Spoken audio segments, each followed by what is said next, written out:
Hey guys, welcome back, it's Ripe again. In today's video, an entitled douche trespassed on my property and called the police on me for supposed illegal hunting. She did not realize it is my private property and I am legally in the right. Here is what happened. Let's dive right into the story. The title story starts like this. I own some land, a lot of land, 225 acres to be exact. The land has been in my family for generations and I don't have any plans to sell it. Actually, I love it. Most of the land is forest, although there are the occasional patches of field and of course my house, which is fairly central on the whole property. I have a driveway/road that stretches all the way to the main road. The distance makes it nice and quiet. As my land is so large, the forest is quite beautiful, there's no way I can control who comes in and out near the outskirts. There is a fence, but it's rather low and is more just to mark the border. I don't really mind, nobody bothers me, and it's only ever people going on a morning stroll or walking their dog, so I've never said anything. Sometimes I see people and have a quick chat, everyone is friendly enough and is respectful of the land. If you are wondering why I am mentioning this, it's because of a certain someone who was not so respectful of me and my land. Of course, as I own the land, I can do as I please on it. One of my favorite activities is hunting, which I know is a bit controversial, so I only stick to invasive bird species. Or species? I forgot. Anyway, one morning I was out doing some hunting when I saw a woman approaching me from the corner of my eye. I was quite close to the border of my plot, so I assumed she was just on a walk. But no, she was aiming for me. "Oi, what do you think you're going?" she yelled as soon as she was in earshot. "Just doing a bit of hunting, ma'am," I replied, standing from my crouched position on the floor. "Well, not anymore, you're not. Pack up and leave immediately." "Sorry, who are you?" I asked, suddenly scared that I'd accidentally left my land and was now in hers or something. "Don't be so rude, little boy. I'm 46. I'll have you know, it is none of your business who I am. Hunting is illegal and you need to leave right now." "No, it isn't. At least not around here it's not. The law states that hunting is only permitted on land with the owner's consent, so..." "Get out! You're trespassing and participating in illegal hunting practices. I won't stand for it." "Ma'am, I own." "Stop talking to me in that condescending tone. It's rude and disrespectful." The woman slowly came closer. "Well, my bad. I'm just trying to tell you that this is my property," I said, waiting for realization to dawn and for her to awkwardly move on. That was not the case though. "Liar!" she screamed as she walked by. "I'm not lying," I responded, taken aback and also increasingly aware of the lessening proximity between us. I don't see a building anywhere." "Okay, my house is all the way over there, and anyway, what has that got to do with anything? If you live so far away, you cannot possibly own all this forest out here." "Well, I do, and I'm the owner, and I've declared that I can hunt on my own land, so if you don't mind, I will get back to it." She screamed and stormed even closer. I backed away at this point. "Excuse me, don't back away. Now I will not tell you again. Pack up your illegal weapon and leave." "My weapon also is not illegal. I have all the correct paperwork to possess it. Leave me alone, I'm not doing anything wrong here. In fact, I don't think I appreciate that fact that you're trespassing on my property." The woman was silent for a minute, her face reddening. "This is not your property." "Yes, it is." "I'm gonna call the police if you don't leave right now." "Go on." "I will. I will have you arrested for trespassing, carrying illegal firearms, and hunting. Just you wait." "Okay then." "Okay, what?" she snapped. "Okay, I will wait," I said. The woman's face somehow managed to turn even darker, her brows crunching together as she contemplated her next move.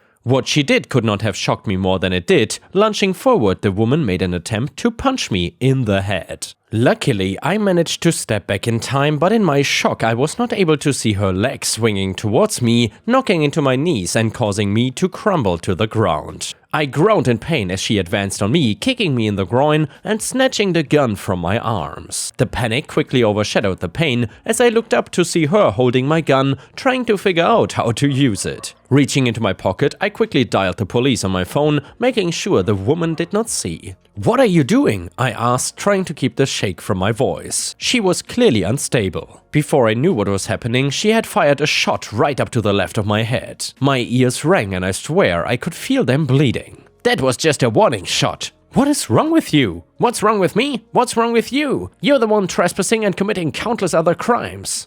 You're lucky I don't just shoot you right here now. So trespassing and hunting are illegal, but murder is not? I was failing to see her logic. Another shot rang out by my ear, and I decided to just shut up and wait for the cops to arrive. I knew it would not be too long, but given how far into the woods we were, it might take them a minute to actually track us down. The woman was silent for a good 5 minutes, just staring at me as she pointed the gun in my direction again, and I was not sure if she was waiting for me to say something or what, but eventually she piped up. "Do you admit you've been trespassing?" she asked. "What? And that you've been hunting illegally?" I've told you, this is my property and… Her sudden movement cut me off. She was shoving the gun on the ground. Confused, I watched her, and as I heard the footsteps approach, I realized what had caused the sudden action. "What seems to be the problem here?" one of the officers asked. "Oh, thank goodness you are here. This man has been trespassing on this property, and he has a gun." At this, the two officers that had arrived quickly pointed their guns at me, causing me to raise my hands. "Yes, I have a gun. It's lying right there on the floor. Its case is also on the floor. Search it for my documents." I stated, wanting to get this out of the way first. One of the officers went and retrieved the documents before putting the gun in the case and setting it to the side. "I am not trespassing. This is my property and the deeds are in my house." I began before the woman cut me off. "And he was hunting illegally." "Ma'am, please calm down," one of the officers reprimanded her, which shut her up fast. We took turns telling them our sides of the story, and eventually all four of us trudged to my house where I got the deeds out. I also reported with them that the woman had assaulted me, which the woman pretty much admitted to. "Well, I had to stop you from trespassing." "So, you assaulted him?" an officer asked, and the woman went bright red. The woman was arrested on the spot for trespassing, assault, and for the shots fired, which once again she admitted to after making a stupid statement. Upon her arrest, it was discovered that the woman was actually wanted for previous offenses in another country. Apparently, she made it a habit of hers to start fights and assault people, including police officers,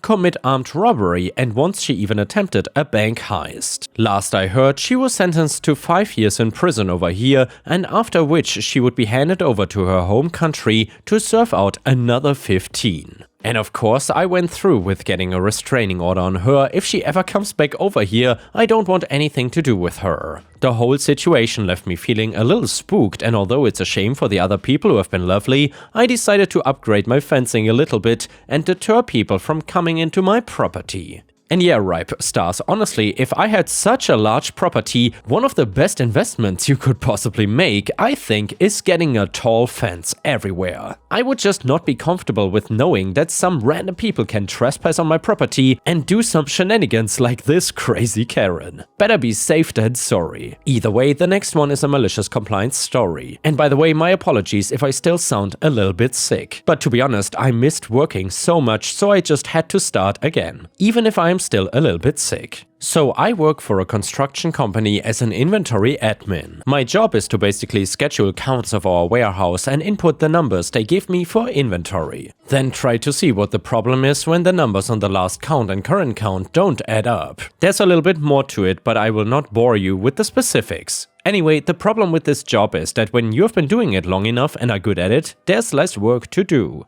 In the beginning, when counting one rack out of 60 racks of material would take a few days, it was fine because I was always busy. But now that everything is in order, the entire warehouse can be counted in 3 days. This leaves me bored for most of the time, so to fix this, I studied up on our cloud-based ERP service that we use for all internal and external transactions and have become sort of an expert on it. Every single aspect of this company uses this ERP service to do their job. Timesheets, HR, payroll, accounting, scheduling, management, manufacturing, ordering from vendors, delivering, inventory, etc. all runs through this ERP service. So it's very important that this service is up and running perfectly 24/7. I became so proficient in this service that our VP decided to cut ties with our consultants of the ERP because I could do whatever they did, but better, quicker, and much cheaper. For reference, we were paying these consultants $5,000 a month just to be on standby if we needed them for some sort of problem that could arise from using this ERP,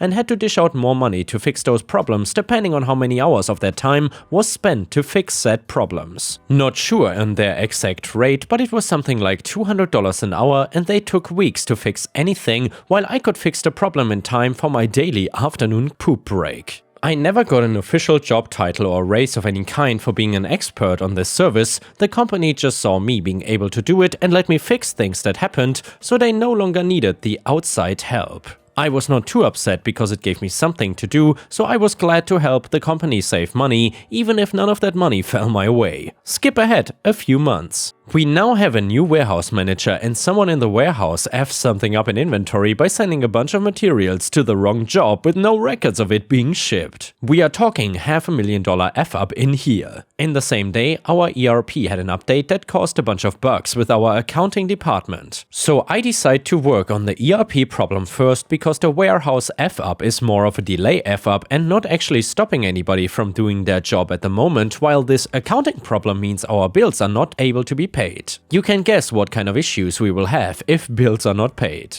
The ERP bugs turn out to be quite big and numerous, so it ends up taking me a couple days to figure out, but I fix it before any bills are actually due and decided to take lunch a little early to celebrate a victory. Crisis averted, new warehouse manager storms into my office after I get back from lunch and he is livid. Apparently, the bosses were pinning the blame on him for the warehouse F-up. And considering that he is the one who oversees shipments and personnel in the warehouse, the blame is rightfully placed. He starts laying into me asking why I have not fixed the problem yet, yelling and screaming like a child. I tried explaining that I was fixing an ERP issue and have not had time to look at the warehouse problem yet. He gets even more angry and notes that it is funny how I have time to take early lunches but not do my job.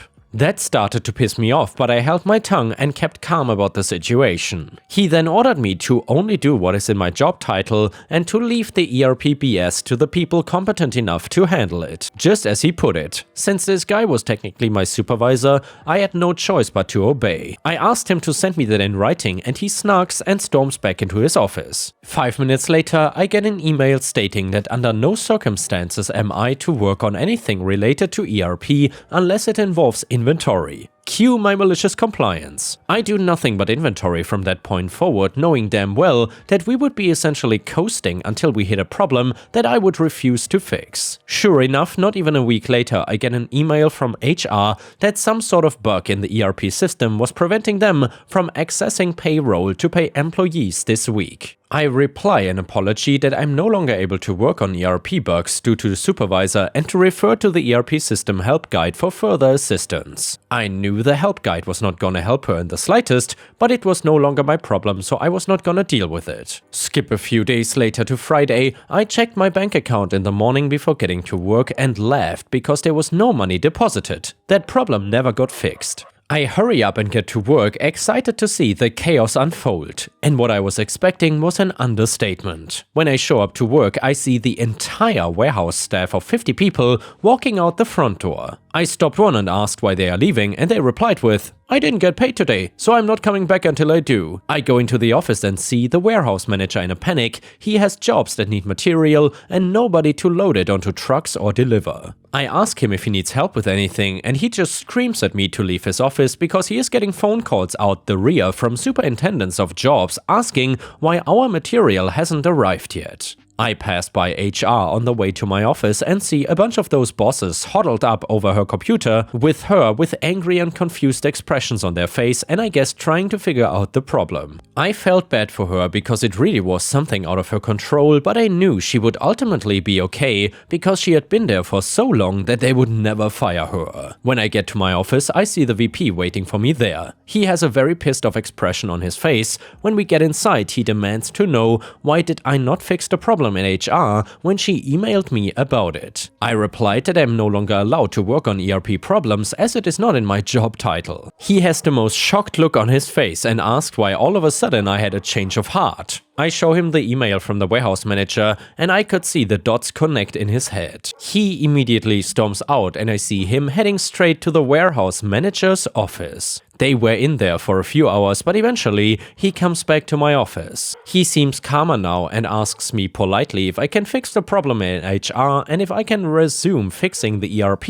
if needed. At this point, I liked the relief of responsibility and told him I would only do it if he put it officially in my job title along with a raise. His calmness turned to anger again and he says, "I cannot believe you," as he storms out and returns to his office. A few hours later, he sends out a mass email that he has hired the old ERP consultants to fix the problem and that next week everyone would be paid for the money they are owed, along with the money they earned if they return to work. This one surprised me, as he would rather pay over $60,000 a year to consultants than give me a few extra bucks an hour for better work. I think he expected me to change my mind and just do it for my own paycheck, but I decided to wait because I knew how these consultants were, and if they managed to fix this problem in a week, I would streak naked through the office. Most of the warehouse staff agreed to return, but we're still upset about not getting paid. Sure enough, next Friday comes around. Nobody gets paid again. At this point, it's becoming a real problem and the entire staff is becoming agitated. They have bills to pay, and I even heard a bunch of the warehouse talking about some competitors nearby they could go work for. At this point, I even considered just fixing the problem, because the warehouse didn't deserve to be treated like that due to poor management. Maybe I'm the a-hole here for this, but I'm severely underpaid and can barely afford my apartment, and there's no reason I should do extra work for free. That same day, the VP returns to my office and hands me papers. These papers said that I would be promoted to a newly created position that dealt with inventory and ERP upkeep.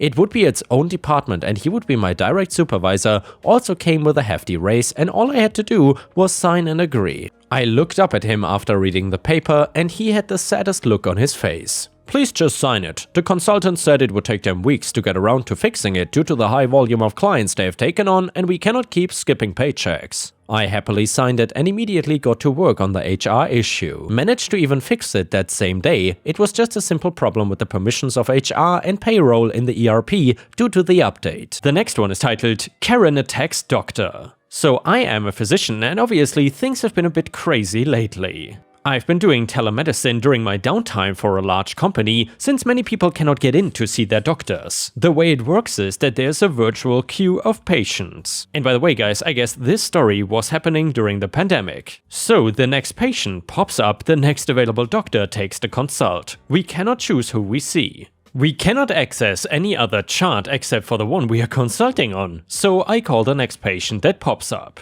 He tells me that he is fine, but he wants to consult for his wife. She's not registered as a patient with the service, but in his words, "I figured it would be quicker to do it this way." I explained to him that I cannot consult on a patient who is not registered, and I cannot document one person's information in another patient's chart. In addition, if a prescription is needed, I cannot electronically prescribe for a patient whose chart I'm not in and doesn't even exist. So then he starts telling me about her problem. I ask him to please stop, as I cannot consult her. Then wife picks up the phone and starts telling me her problem. I explain the situation again. She starts yelling, "So you don't even want to hear what's wrong with me? What about your Hippocratic oath?" I tell her that no, I actually don't want to hear what's wrong with her because I cannot help her. She needs to register as a patient like everyone else, and I have a line of 200 other patients waiting for a callback. And this is not an exaggeration, by the way. Her choices are register with the service or call her regular doctor. Or urgent care if it is an urgent situation. She starts yelling, "What's your name?